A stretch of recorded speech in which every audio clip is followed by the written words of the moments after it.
안녕하세요. 리사쌤입니다. 여러분, 어떻게 지내십니까? 내일부터 즐거운 추석이 다가오고 있습니다. 그죠? 자, 오늘은 우리 인간 뇌가 가지고 있는 놀라운 신비인 가소성 이론과 또 인간 안의 다중지능에 대해서 함께 공부하도록 하겠습니다. 그리고 영어 성경을 통해서 영어 공부와 함께 하느님의 마음도 알아보는 그런 시간을 가지도록 하겠습니다. 자, 먼저 여러분, 요즘 우리가 참으로 걱정하는 것은 무엇입니까? 갑자기 코로나로 인해서 4차 산업이 우리 앞에 바로 다가왔고 우리 생활에 바로 사용되고 있습니다. 지금 우리가 만약에 어떤 식당이나 어떤 카페에 가게 되면 QR코드를 사용하게 되는 거죠. 그죠? 이와 같은 것은 전부 다 인공지능을 사용하는 것이거든요. 자, 그렇다면 우리가 지금까지 인류가 여러 가지의 과학을 발달시켰습니다. 심지어 우리의 육체적인 노동을 도와주기 위해서 세탁기가 생겼죠. 그죠? 손으로 빨던 것들을 전부 다 세탁기가 해주는, 즉 우리의 팔의 역할을 해주었고, 어떤 것은 굉장히 무거운 물건을 들어 올리는 그런 포크레인, 그런 것도 또 만들어졌고, 또 우리가 걷는 데 있어서 조금 계단 같은 거 올라가기 힘든 경우에는 엘리베이터가 만들어졌고, 또는 우리가 걸어가는 것보다 빨리 갈 수 있게 우리의 다리의 역할을 하는 여러 가지 자동차도 생겼습니다. 자, 이제는 이와 같은 우리의 과학이 드디어 인공지능으로까지 들어왔습니다. 그래서 우리는 인공지능을 생각하면 조금 정말로 여러분 기억나시죠? 그죠? 알파고와 이세돈의 그 유명한 바둑 대결, 그걸 보면서 우리는 정말로 충격을 받았습니다. 정말 이러다가 우리가 인공지능에 의해서 우리가 정말 어떻게 되는 거 아닌가? 우리의 직업은 어떻게 되지? 여러 가지 걱정을 합니다. 자, 오늘은 여러분과 함께 이것을 보면서 우리가 전혀 걱정을 안 해도 된다는 것, 인간이 얼마나 두뇌가 놀라운지 오늘 거기에 대해서 함께 보도록 하겠습니다. 그래서 제가 이렇게 표현을 했습니다. 자, 인공지능은 세 가지 색깔만을 가지고 있는 하가입니다. 자, 그에 반한다면 우리 인간은 8가지의 색을 가진 하가입니다. 그리고 또 한 가지는 우리 인간은 8가지 이 색을 마음껏 만들 수 있고, 또한 놀랍게 또 새로운 색깔까지 만들 수 있는 것이 인간인 것입니다. 그래서 인공지능은 어떤 하면은 주어진 정보로만 한 가지 회로가 강화됩니다. 그러니까 주어진 정보가 마치 우리의 뉴런처럼 신경세포처럼 되어서 그것이 끊임없이 데이터가 축적되어서 그 부분만 끊임없이 회로가 강화되는 것이죠. 그에 반해서 우리 인간은 언제든지 새로운 회로를 만들어내기까지 합니다. 만들어내는 정도가 아니고요. 나중에 제가 서번트 신드롬을 이야기하게 되면 한쪽 뇌가 구실을 못하면 다른 쪽 뇌가 본래 하지 못하는 그 영역까지 폭발적으로 해내는 것이 우리의 뇌입니다. 그래서 정말로 우리의 뇌가 얼마나 신비로운지 다중지능에 대해서도 한번 보도록 하겠습니다. 자, 그러면 여러분 그런 생각을 하겠죠. 인공지능은 그럼 세 가지 색깔이 뭘까? 우리 인간이 가지고 있는 것 한번 이런 색깔들이 있습니다. 인공지능이 가지고 있는 세 가지 색깔은 언어지능입니다. 그리고 논리수학지능이고 또 한 가지는 시각공간지능입니다. 언어지능 여러분 알겠죠? 그죠? 여러 가지 언어적인 상징 체계를 이해하고 그것을 사용하는 지능이고, 논리수학지능은 여러분 알다시피 그러니까 우리가 컴퓨터가 본래 여러분 수학에서 나왔거든요. 두 가지 숫자. 그걸 가지고 만들어졌기 때문에 논리수학지능입니다. 그리고 시각, 공간 지능, 이런 지능들이 인공지능이 가지고 있는 세 가지 색깔입니다. 그래서 지금까지 우리가 여러분 우리 어린 시절에 IQ 검사 같은 것 학교에서 했던 검사들은 주로 뭐냐? 언어지능과 논리지능을 측정하는 것입니다. 그 학생이 학교에서 공부를 해낼 수 있는지 없는지 그것을 먼저 알아보기 위해서 만들어진 것이 IQ거든요. 그러니까 IQ는 기존의 IQ는 언어지능과 논리지능입니다. 제가 조금 전에 말했죠. 우리가 말하는 인공지능은 한 가지 주어진 정보를 가지고 끊임없이 강화됐다고 그랬죠. 그래서 어떻게 보면은 지금까지 학교 공부는 언어지능과 논리지능을 끊임없이 훈련시키고 습득시키고 마치 우리가 컴퓨터에게 여러 가지 다양한 정보를 주게 되면은 결국 그러니까 축적되거든요. 그것을 우리가 딥러닝이라고 합니다. 아주 깊이 있게 공부를 한다는 것은 공부하기보다는 어떻게 보면 축적되는 것이죠. 그죠? 그래서 어떻게 보면 우리가 학교 들어가기 전에 어린 시절에 여러 가지 미리 뭐 산수도 배우고 그 다음에 한글도 배우고 이런 배운 애들이 잘할 수밖에 없어요. 왜냐하면 끊임없이 훈련을 시켰기 때문에. 그래서 IQ 점수도 잘 나오고 성적도 잘 나올 수 있죠. 하지만 이제는 그것은 누가 다 한다는 겁니까? 인공지능이 그것보다 훨씬 더 잘할 수 있는 거죠. 왜냐하면 끊임없이 정보를 주면 되는 것이니까. 그러니까 시각 공간지능도 마찬가지입니다. 여러분 요즘에 보면은 드론 아시죠? 예, 공간지능을 이용해서 좀 더 움직이는 거 아닙니까? 그러니까 이와 같이 인공지능은 세 가지 색깔밖에 없는 것이죠. 자, 그에 비한다면 우리 인간은 어떤 지능이 있을까요? 자, 그렇다면 우리가 앞으로 어디에다가 초점을 맞춰야 될지, 그리고 우리 자녀들을 어떻게 교육시켜야 될지, 그리고 우리가 좀 더 비전을 가질 수 있겠지요. 오늘 그에 대해서 함께 공부하도록 하겠습니다. 자, 우리 안에 있는 놀라운 현상들, 서번트 신드롬입니다. 자, 서번트 신드롬을 우리가 보기 전에 조금만 제가 더 인공지능에서 이야기를 하면요. 인공지능은요, 예를 들어서 우리 가장 상식적인 것들, 예를 들어서 뭐 우리 고양이나 그 다음에 개하고 차이점, 그런 것을 우리 어린아이들에게 몇 장의 사진만 몇 번만 보여주면 고양이와 개를 구별해낼 수 있어요. 하지만 인공지능은 그걸 파악하는 데는 수십만 장의 데이터가 필요합니다. 그러니까 어떻게 보면은 그 인공지능은 우리가 예를 들어서 뭐 아주 아프리카의 어떤 도시의 수도가 뭐야 이런 물어보면 우리는 알고 있어요, 모르고 있어요, 어떤 대답을 한다든지 바로바로 나오죠. 하지만 인공지능은 그걸 알아내는데 엄청난 시간을 가지고 또 찾아내는 것입니다. 그래서 어떤 경우에 우리가 아이가 나무 위에 올라가 있죠, 그죠? 그럼 우리는 딱 보면 저게 위험하다는 거 알 수 있죠. 하지만 인공지능은 그걸 알아내는 데는 또 엄청난 시간이 걸리는 겁니다. 그러니까 어떻게 보면 가장 단순한 사실. 그래서 우리 알파고가 이세돈 구단과 바둑하고 난 뒤에 알파고는 자기가 이겼는지 진지도 모르는, 한마디로 그런 상태이거든요. 자, 그처럼 우리가 생각하고 있는 인공지능을 정말 좀 특히 저희처럼 나이가 든 사람들은 조금 두렵게도 생각할 수 있는데 어떻게 보면 하나도 두려운 일이 아니죠. 너무나 그냥 장난감 같은 그런 좀 생각이 좀 들었어요. 그래서 우리가 그 원리를 알고 있고 그걸 개념을 알고 있으면 정말 아무것도 아닌 것이죠. 자, 오늘 지금부터 우리 두뇌가 가지고 놀라운 신비의 세계로 한번 들어가 보겠습니다. 먼저 서번트 신드롬입니다. 본래 이 용어는 영국의 의사가 이 용어를 쓰게 됐어요. 이 의사는 자기가 진료를 하다 보니까 어떻게 보면 굉장히 지능도 떨어지고 그 다음에 사회적인 어떤 사람과의 관계도 참 못하는 사람이 어떤 분야에 있어서 정말로 너무나 천재처럼 그렇게 현자인 것처럼 그렇게 하는 거예요. 그걸 보고 이 사람이 이름을 붙였죠. 본래 사번트라는 단어는 불어에서 왔습니다. 불어에서 사번트라는 단어, 불어식 발음은 사번트가 아니겠죠, 그죠? 사방 이래 되겠죠, 그죠? 이런 경우에는 이것이 무슨 뜻이냐면 현자란 뜻이거든요. 지혜로운 사람. 여기에서 이 이름이 나왔죠. 근데 사번트 신드롬은 지금 현대의학에서 다 증명이 됐습니다. 어떤 현상인가 하면요, 정상 이하의 지능을 가지고 있고 그 다음에 감정의 폭이 극히 제한적인 사람들, 여러분 어떤 사람들이 좀 아시겠죠, 그죠? 자폐적인 경우 또는 굉장히 사람과의 관계를 잘 못하는, 사회적으로 고립되어 있는 이런 분들이 특정한 분야에서 폭발적인 놀라운 재능을 보이는 증상입니다. 우리가 보통 자폐증의 한 10% 정도가 이런 현상을 가지고 있다 그래요. 이런 분들이 수학이라든지 음악이라든지 또는 기계라든지, 어떤 경우에는 수학 가르쳐주지도 않았는데 엄청난 숫자를 이렇게 더하기 할 수 있는 거지. 암산해낼 수 있고, 그 다음에 음악 한 번만 듣고도 바로 그걸 연주해낸다든지, 기계도 좀 보면은 바로 조립해낸다든지 너무나 놀라운 현상을 보이고 있습니다. 자, 이게 대한 영화가 여러분 더스틴 호프만이 나왔던 레인맨 기억나십니까? 여기에 보면은 레인맨의 형이 암기와 수리 능력에서 엄청난 그 능력을 보이기 때문에 이 형을 가지고 이제 동생이 어떤 일을 하게 되는 거죠. 근데 여기에 등장하는 인물은 킴픽이라고 하는 실제 사람이었어요.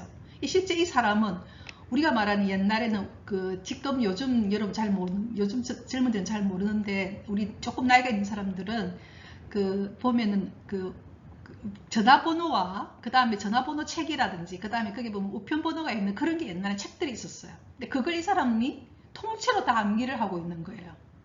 그 다음에 어떤 경우에는 달력 같은 것도, 정보 같은 것도 통째로 바로 딱 보면 암기가 되는 거죠.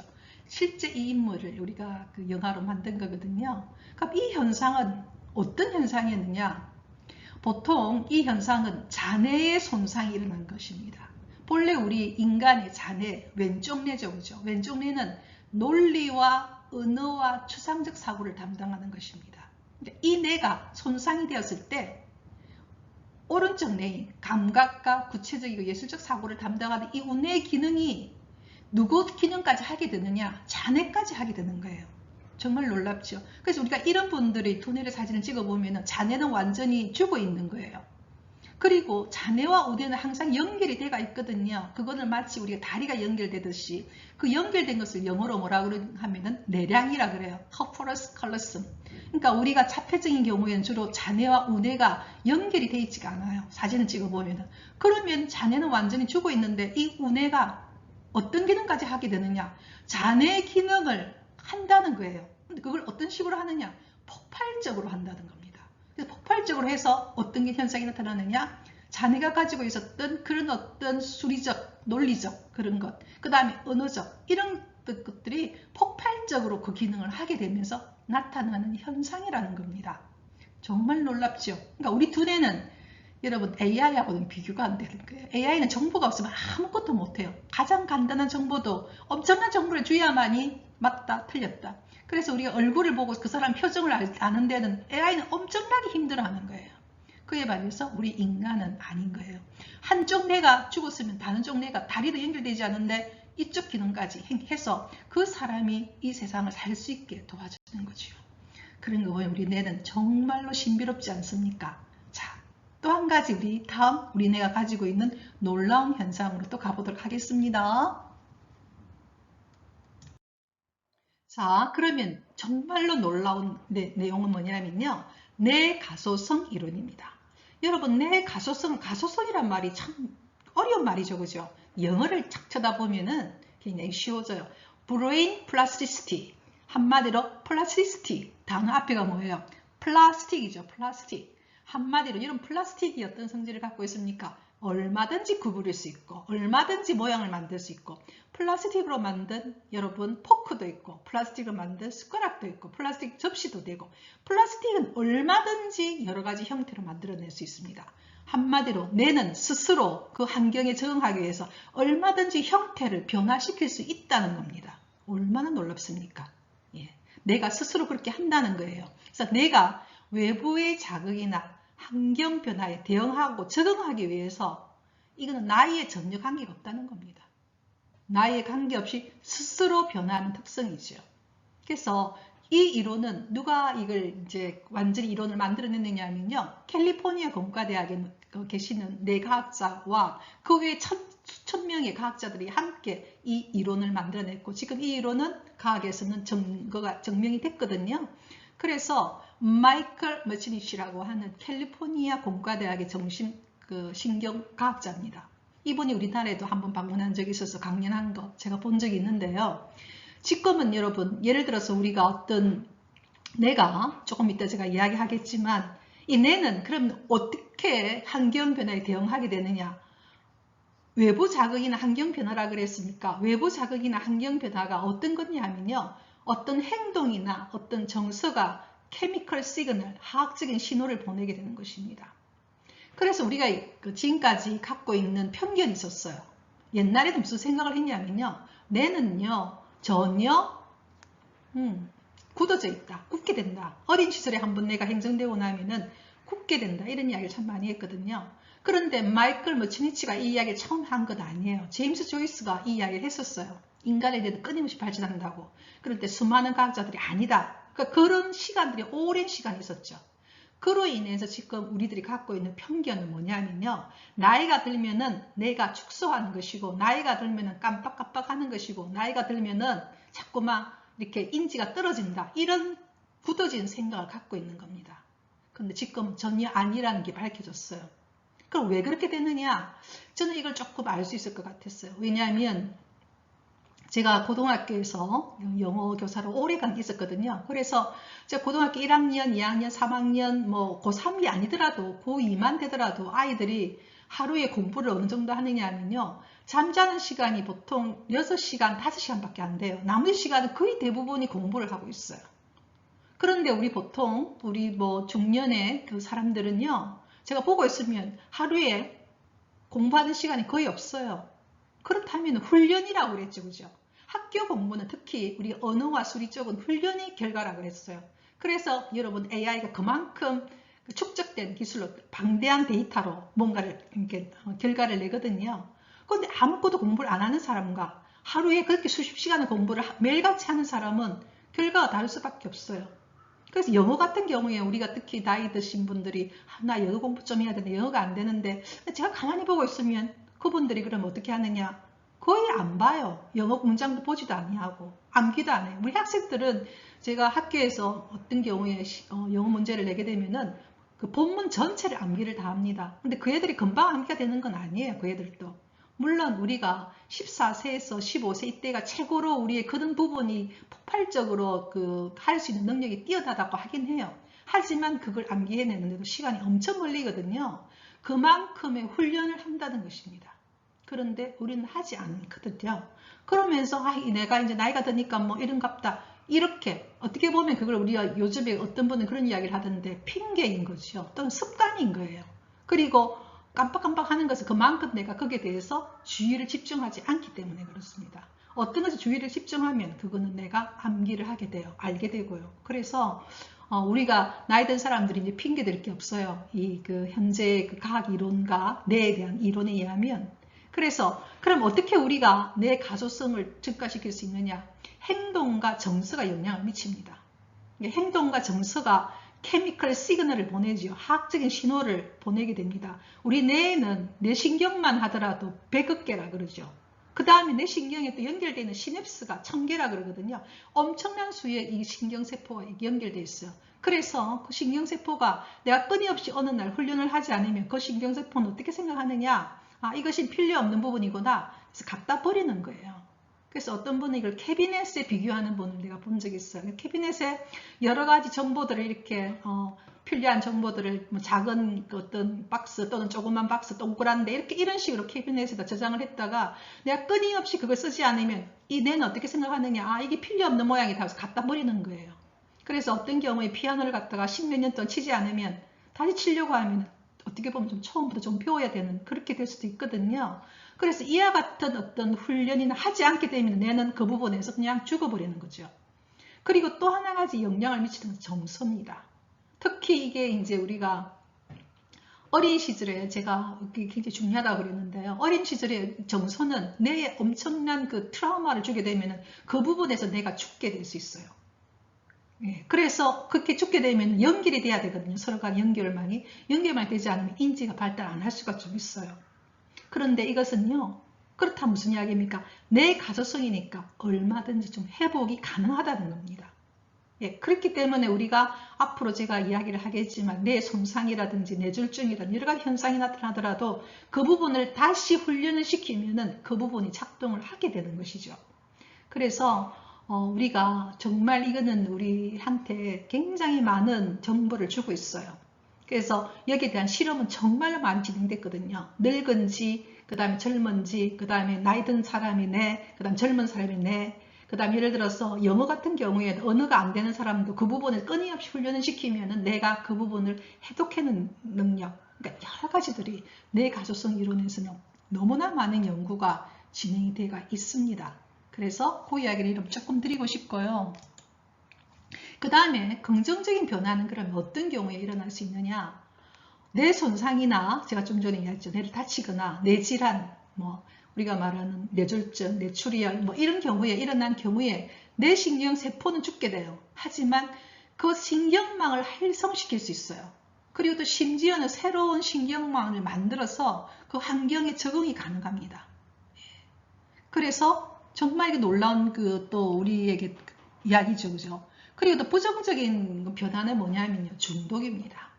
그래서 여러분들 최근에 우리나라에서도 뭐 도박 중독한 분이 그 이야기가 지금 있어서 조금 여러 가지 이야기를 좀 하고 있죠, 그죠? 도박인 경우에. 그래서 이와 같은 도박뿐만 아니라 여러 가지 중독들, 이런 중독의 경우는요, 뇌 신경 회로가 변합니다.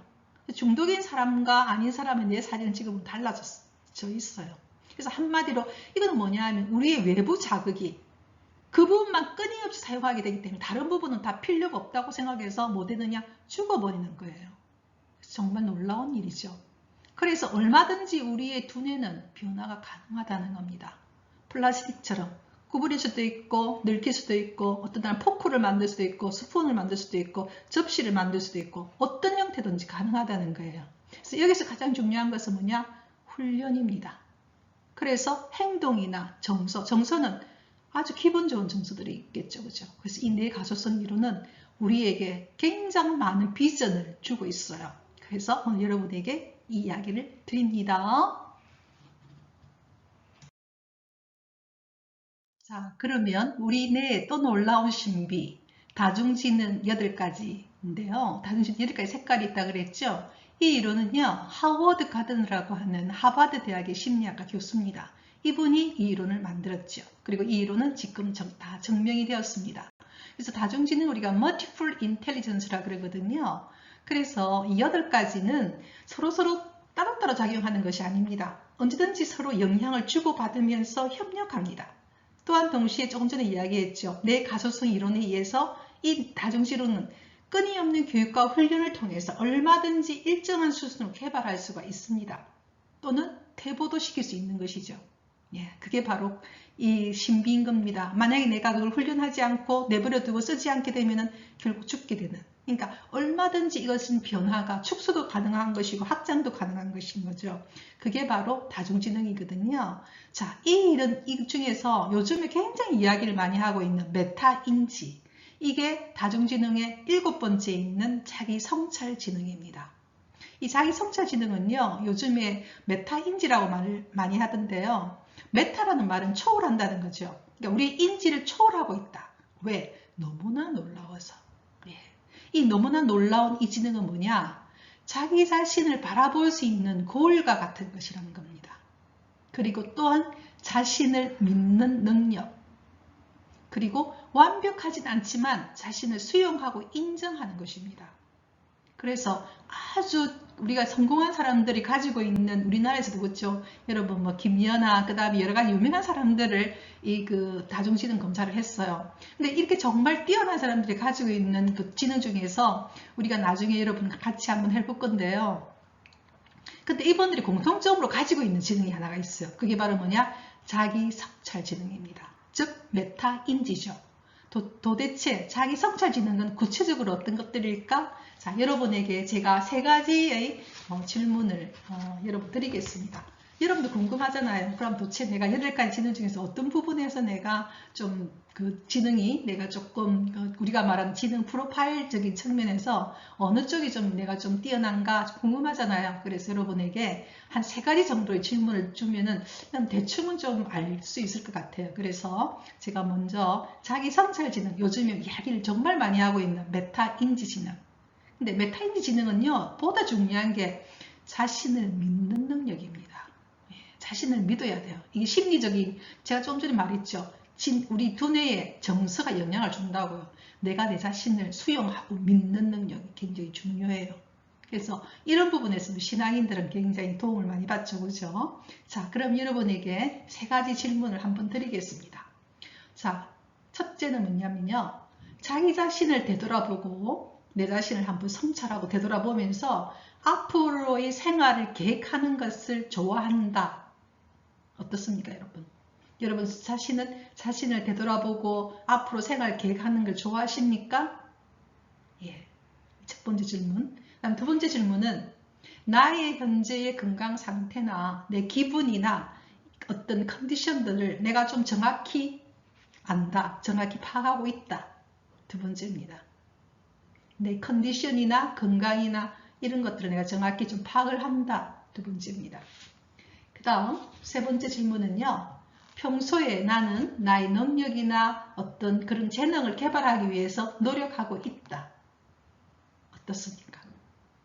이 3개의 질문을 여러분 들어보면은 여러분 알겠죠? 다 여기에서 그렇다라고 이야기 대답이 나왔다면은 자기 성찰 지능이 상당히 뛰어난 분입니다. 이분은 얼마든지 내 가소성을 충분하게 확장시킬 수 있다는 겁니다.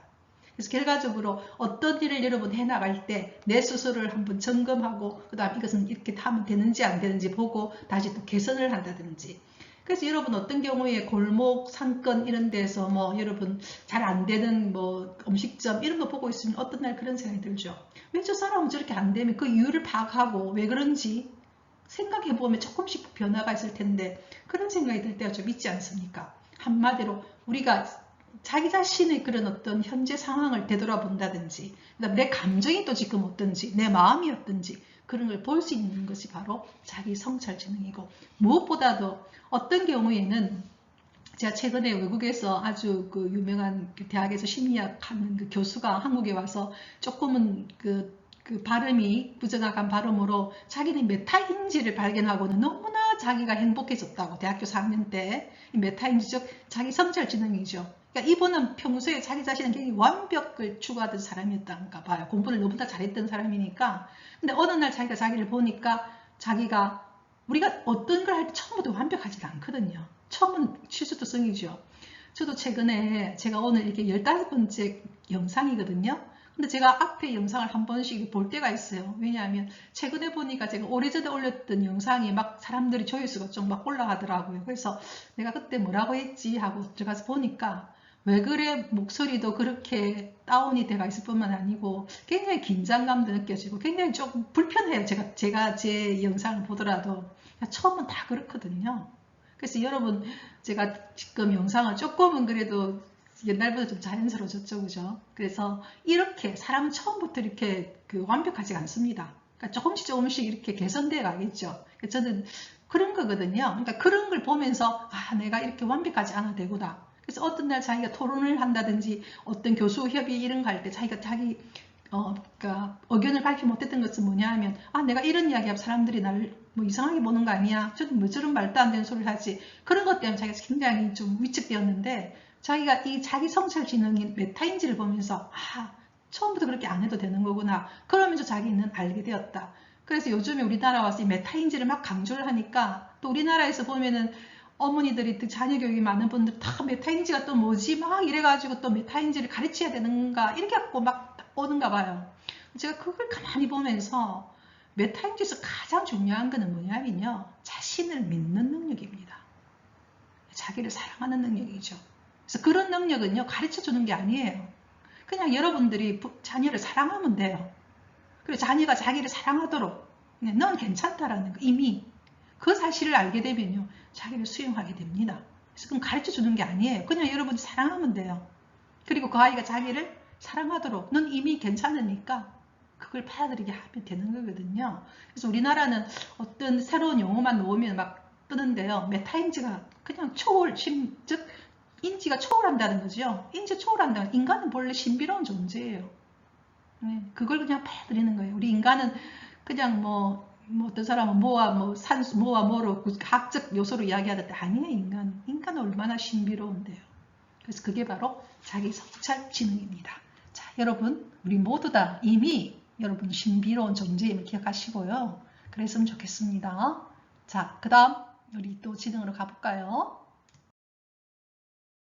자, 그 다음 지능 첫 번째 지능입니다. 언어 지능이죠. 언어 지능은 여러분 어떤 건지 좀 알겠죠, 그죠? 말이나 글이라든지 말이나 글 다 상징 체계죠. 뭐 우리나라 같은 경우는 기역, 니은, 뒷글, 그다음 알파벳 이렇게 다 상징 체계잖아요. 이런 걸 통해서 자신의 생각이나 느낌을 잘 표현하고 또 기억도 좋은 것 이것을 우리가 언어 지능이라 그러죠, 그죠? 그렇다면 뭐 소설가라든지 시인이라든지 아나운서라든지 이런 분들은 언어 지능이 뛰어나겠죠, 그죠? 이미 좀 알겠죠. 자, 그렇지만 제가 세 가지 질문을 먼저 드리겠습니다. 1번 평소에 나는 어휘력이 풍부한 편이다. 예, 글을 쓸 때 어휘력이 풍부하다 또는 말을 할 때 뭐 여러 가지 어휘력이 풍부하다. 첫 번째 질문. 그 다음 두 번째는 뭐냐면요. 어떤 글이나 이런 걸 읽을 때 좀 이건 좀 어색해. 이런 단어나 이런 어떤 문장을 쉽게 잘 찾아낸다. 두 번째입니다. 그 다음에 세 번째는 내 어릴 적 꿈은 뭐 작가나 아나운서였다. 또는 뭐 이와 같은 것. 예, 이게 바로 언어 지능입니다. 그러니까 내가 말을 하는 데 대해서 그렇게 예, 나는 좀 하다. 이게 첫 번째입니다. 어떻습니까, 여러분? 네, 답이 나오죠. 두 번째, 논리 수학 지능입니다. 자, 그렇다면 논리 수학은 또 뭐겠어요? 숫자라든지 규칙이라든지 어떤 상징 체계들이죠. 우리가 수학이라든지 산수는 다 숫자잖아요. 규칙이라든지 이런 것들에 대해서 논리적으로 추론해서 규칙이나 법칙을 발견하고 체계화시킬 수 있는 능력. 이게 바로 논리수학 지능입니다. 주로 우리 숫자를 사용하는 회계사, 그 다음에 컴퓨터 프로그래머, 그 다음에 규칙이라든지 그러니까 법률가, 예. 그 다음에 우리 의사도 마찬가지예요. 그래서 여러분 좀 섭섭할는지 모르겠지만 지금까지 우리나라에서 사람들이 가장 부러워했던 직업 중에 하나가 의사, 법률가였잖아요. 그런데요, 참 슬프게도요, 슬픈 일인지 어떤 일인지 잘 모르겠지만, 예, 그분들에게 좀 슬픈 일일 것 같아요. 그런데 앞으로 우리 4차 산업자격에서는 그 분야는요, 이미 왓슨이라고 하는 우리가 말하는 로봇가요, 이미 암 진단 최고로 잘해요. 그래서 요즘은요, 오히려 앞으로 사라질 직업 중에 첫 번째, 두 번째가 의사, 그 다음에 법률가예요. 예, 그거 왜냐하면요, 바로 논리, 수학, 지능 때문에 그래요. 예, 그래서 이 두 번째거든요. 그래서 자, 여기에 대한 질문을 한번 드려볼게요. 예, 첫 번째는 뭐냐면 나는 수학이라든지 과학 과목을 좋아했다. 그래서 요즘에 어떤 분은요, 지금도 수학 문제 이렇게 유튜브 같은 거 주면은 그거 막 풀어가지고 답하고 이런 걸 좋아하는 분들이 있대요. 예, 그런 분들. 그 다음에 또 한 가지 질문은요, 어떤 말이나 글을 보면 아주 비논리적인 것을 잘 찾아낸다, 내가. 두 번째 질문입니다. 그 다음에 세 번째 질문은요, 내가 물건의 가격이나 은행 이자, 그 다음에 여러 가지 수리적인 것을 잘 계산해낸다. 예, 이런 분들이 있어요. 예, 여러분 어떻습니까? 예, 논리, 수학, 지능. 예, 저는 이 부분은 정말 안 됩니다. 잘 안 되는 사람 중 한 사람이에요. 여러분 어떻습니까? 네. 그 다음 세 번째, 시각, 공간 지능입니다. 자, 이제는 시각이니까 공간이니까 도형이나 그림이나 지도라든지 입체적 설계, 이와 같은 때도 굉장히 명한 사람들이 있어요. 그러면 시각이나 공간에 뛰어날 사람들은 파일럿들이죠. 예, 항공, 예, 좀 보는 사람들. 그 다음에 건축가, 예, 어떻게 구조가 어떻게 되는지. 예. 그래서 이와 같은 것은 제가 질문을 한번 드려보겠습니다. 어림짐작으로도 여러분 대충 길이라든지 넓이를 비교적 정확하게 나는 잘 본다. 어림짐작 딱 보더라도 저 길이가 어떻게 되겠다. 그 다음에 뭐 넓이는 어떻게 되겠다. 이건 잘 본다는 것. 그 다음에 또 한 가지는요.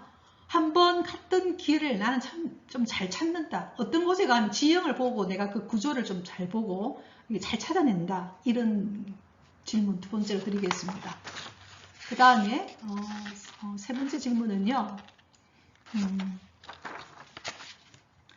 여러분들이 세 번째 질문은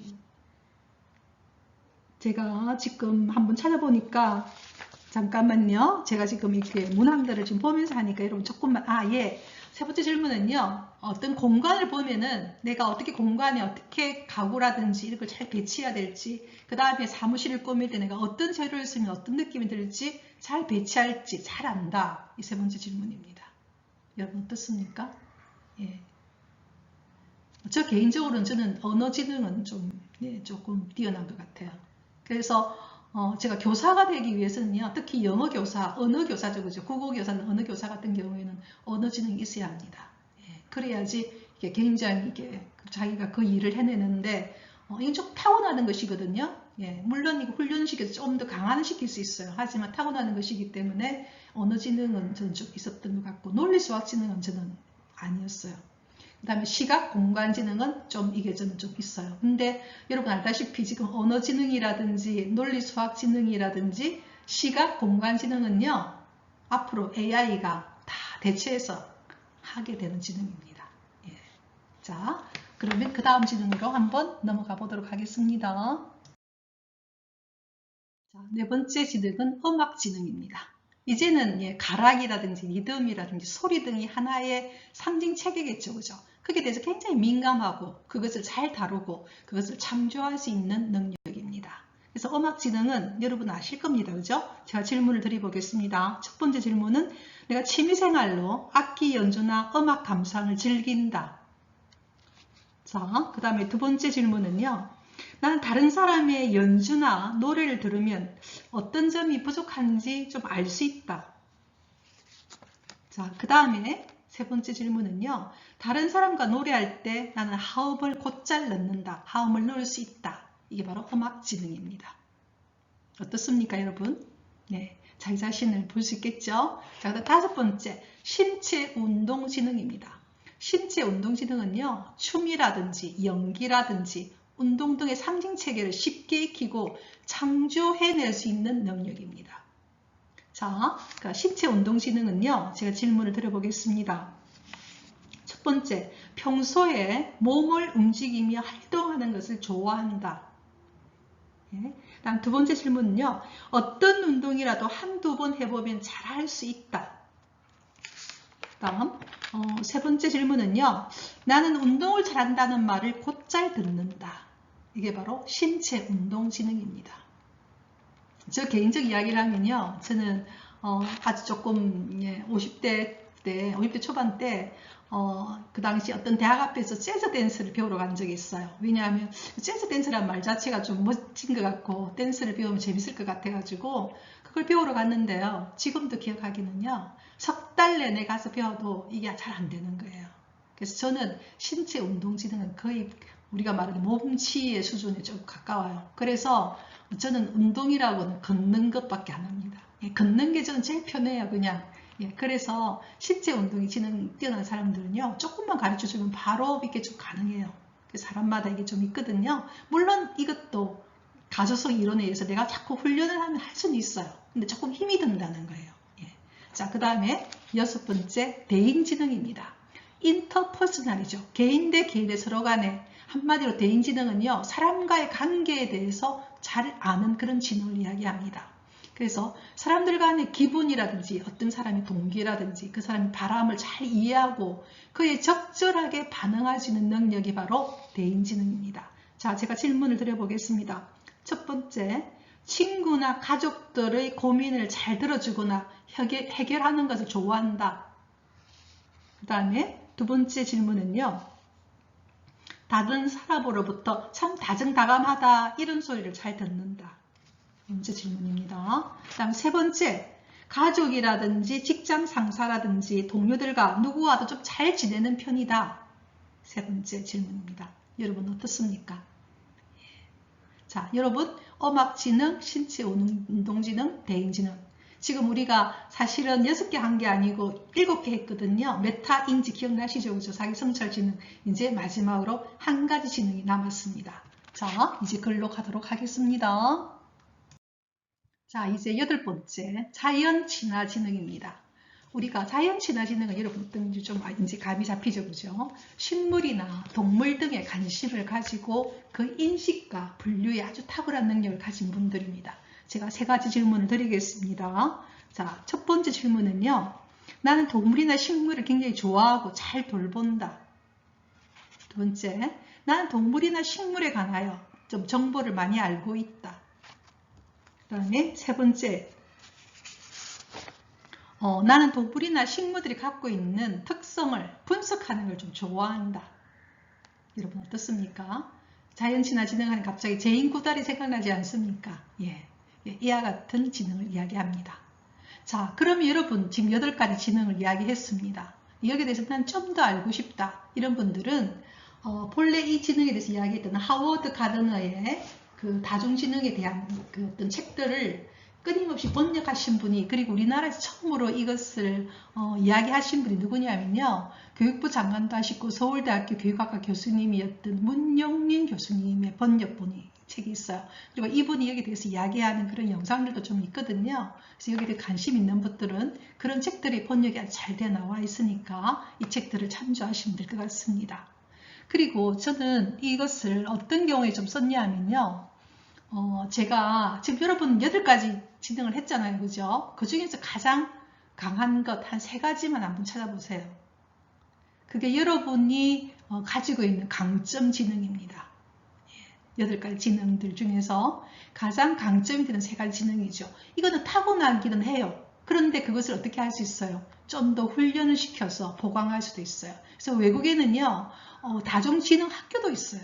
그러니까 이 학교에서는요, 어린 시절부터 이걸 검사를 해서 어떤 학생이 그 분야에 뛰어나면, 예를 들어서 어떤 학생, 음악지능이 굉장히 뛰어난 학생은 음악을 이용해서 수리, 언어 이런 쪽으로 접근해 갑니다. 그래서 그 학생이 잘하는 쪽을 이용을 해서 자기가 조금 잘 안 되는 부분을 훈련해서 도와주는 것이죠. 그런 학교도 있어요. 그래서 강점지능 세 가지는 일단 그 사람이 좀 잘할 수 있는 부분입니다.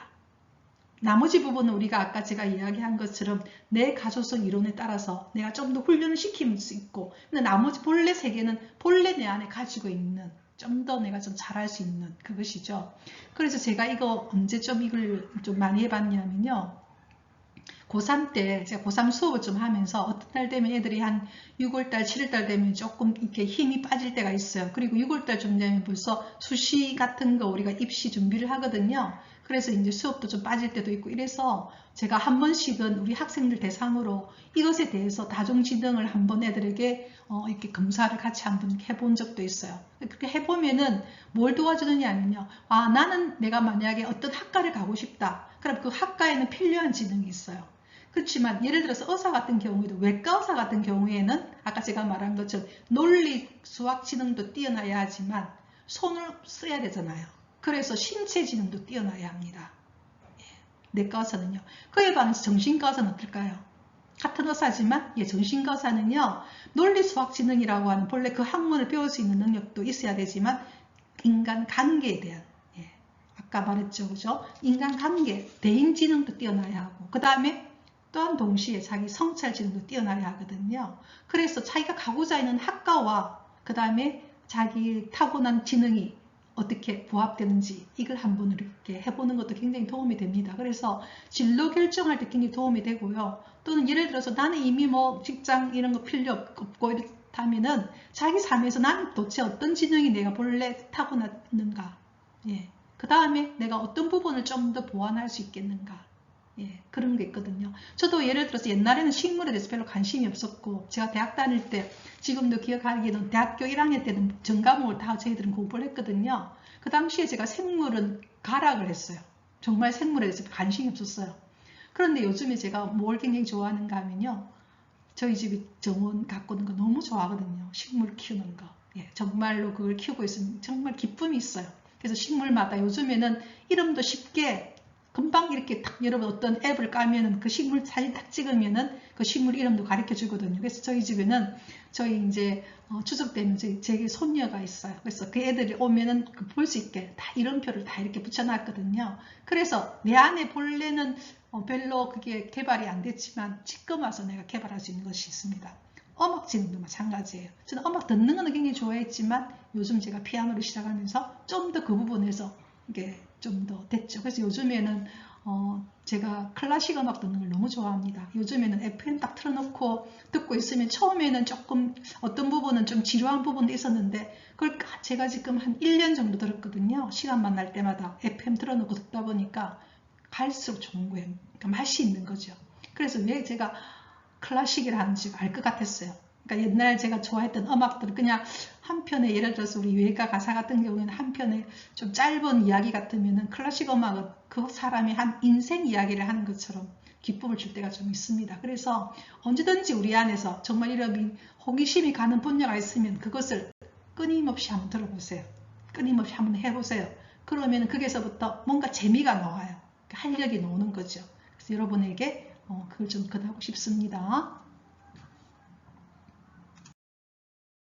자, 제가 오늘 다중지능에 대한 이야기, 그 다음에 가소성 이론에 대한 이야기, 서번트 신드롬에 대한 이야기를 여러분 하면서 인간에 대해서 여러분 뭔가 신비를 안 느끼십니까? 그래서 앞으로 어떤 시대가 오더라도 4차 산업이 오고 어떤 것이 오더라도 우리는 로봇을 우리 마음대로 부릴 수가 있습니다. 하지만 우리 인간이기 때문에 우리가 할 수 있는 게 있죠. 예를 들어서 로봇가 뛰는 경우에는 제가 이야기했죠. 언어지능이라든지 그 다음에 논리수학지능이라든지 공간지능은 그것들이 굉장히 잘할 수 있어요. 우리는 그걸 부리면 되죠. 그렇지만 우리가 결과적으로 상대하는 사람은 인간입니다. 우리는 로봇을 상대하는 건 아니잖아요. 그럼 인간을 상대한다면 예를 들어서 뭐 의사 같은 법률가 같은 경우에도 그런 부분은 로봇이 하겠지만 한 인간을 대할 때 그 사람을 내가 어떻게 대하느냐. 그럴 때 우리 필요한 것은 뭡니까? 인간관계지능이고 그래서 요즘에 우리는 또는 자기 성찰지능이지 않습니까? 그래서 여기서 놓은 것이 바로 EQ라는 말을 쓰는 이유가 여기 있어요. 정서지능, 자기 정서를 알고 타인의 정서를 알고 그것을 어떻게 내가 슬기롭게 서로가 서로에게 윈윈이 되는 그렇게 하느냐 이런 이야기를 하게 되거든요. 그래서 제일 중요한 것은 결국은 인간입니다. 그러니까 내 스스로가 만족하고 내 스스로가 행복하면 되는 겁니다. 그래서 오늘 저도 이번에 이 준비를 하면서 제가 조금은 알고 있었던 것을 좀 더 공부하면서 정말 기뻤습니다. 아, 우리 인간이 이렇게 신비로운 존재구나. 그래서 오늘 저는 여러분에게 시편 139편 14절 기억나십니까? 제가 처음으로 만났던 영어 성서 기절은 바로 이 문장이었어요. 이 문장이 저에게는 도전이었습니다. 그래서 여러분들 제 첫 번째 그 영상에 제가 이 기절을 이야기했죠. 오늘 이 기절을 여러분과 함께 나누고 싶습니다. 자, 한번 보겠습니다. I praise you because I am fearfully and wonderfully made. 저는 당신을 찬미합니다. 왜냐하면 나는 나는 fearfully, 저번에도 이야기했다시피 fear은 본래 두려움이지만 FUL이 붙으면 형용사가 되고 다시 LY가 붙어서 부사가 됐죠. 부사가 되면 항상요 동사를 수식합니다. 즉 am을 수식하는 것이 fearfully, wonderfully죠. fear는 두려움이지만 fearfully가 되면은요 아주라고 하는 강조가 됩니다. 그래서 우리가 정말로 미안하다 할 때 I am fearfully sorry, I'm awfully sorry 이렇게 이야기할 수 있거든요. 나는 정말로 wonderfully, 여러분 알다시피 wonder는 두려움, 경이로움이지 않습니까? 그러니까 경이로움이 FUL 가득 찼다. 그 다음에 LY가 붙어서 부사가 됐죠. 너무나도 멋있게 wonderfully, wonder가 가득 찬 거니까 얼마나 대단하다는 겁니까? 나는 내가 너무나도 wonderful하게 만들어졌다, made, 만들어졌다는 사실을 알기 때문에 I praise you라는 겁니다. 저는 당신을 찬미합니다. 왜냐하면 나는 너무나도 멋있게 만들어졌기 때문에. 여러분 알다시피 시편은 139편은 다윗의 기도죠. 여러분 알다시피 다윗은 어떤 사람이었습니까? 예, 정말 그 양치기 소년이지 않습니까? 그 소년이 용감하게 뭡니까? 거인을 상대로 해서 자기가 평소에 갖고 있던 돌로서 용기 있게 나가잖아요. 자, 그와 같이 이 시편은 그 다윗의 인생에 대한 고백입니다. 저도 이제는 제가 처음 이 문장이 저에게는 정말 와닿지 않았거든요. 예. 정말 저는 저 자신 전에도 이야기 참 싫어했거든요. 근데 이제는 저는 고백할 수 있습니다. 인간이란 존재가 그리고 이 신비가 알면 알수록 그래서 우리가 과학을 알면 알수록 하느님을 찬미할 수밖에 없다는 고백을 할 수밖에 없는 순간이 너무나 많아요. 그래서 저는 당신을 찬미합니다. I am fearfully, wonderfully made. 너무나 멋지게 만들어졌고 Your works are wonderful. Your works는 work가 명사가 된 이때는 명사가 된 작품이거든요. 당신의 작품들 한마디로 우리들인 거죠. 우리들은 wonderful, 너무나 멋있습니다. I know, 저는 압니다. that, 그 사실을 full well, 충분하게 아주 잘 압니다. 이 that는 앞의 내용을 가리키는 것입니다. 내가 얼마나 멋지게 만들어졌고 또한 동시에 너라는 사람들, 우리들은 당신들도 얼마나 멋있는지 이제는 압니다. 나만 멋있는 게 아니고 당신들도 멋있다는 걸 난 압니다. I know that full well, 충분히 압니다. 자, 여러분, 나나 너나 우리들 얼마나 신비로운 존재인지, 얼마나 멋진 존재인지 여러분 기죽지 마시고요. 나이가 들었다고 기죽지 마시고요. 우리가 얼마나 멋진 존재인지 우리가 호기심 가는 것 여러분 조금씩 하면서 정말 행복하게 보냈으면 좋겠습니다. 추석을 맞이해서 여러분에게 하느님의 큰 축복을 빕니다. 자, 오늘 이 문장을 여러분에게 함께 나누었습니다. 오늘 여러분과 저와 함께한 이 강의 수업은 어땠나요? 여러분 정말 우리 안에 알면 알수록 신비가 가득 찹니다. 그죠? 자, 우리 추석 연휴 여러분 가족들과 정말 즐거운 시간이길 바랍니다. 이웃들과 함께 참으로 즐거운 시간을 보내기를 바랍니다. 그리고 주님 안에서도 Rejoice in the Lord always. 다음 주 수요일 뵙겠습니다.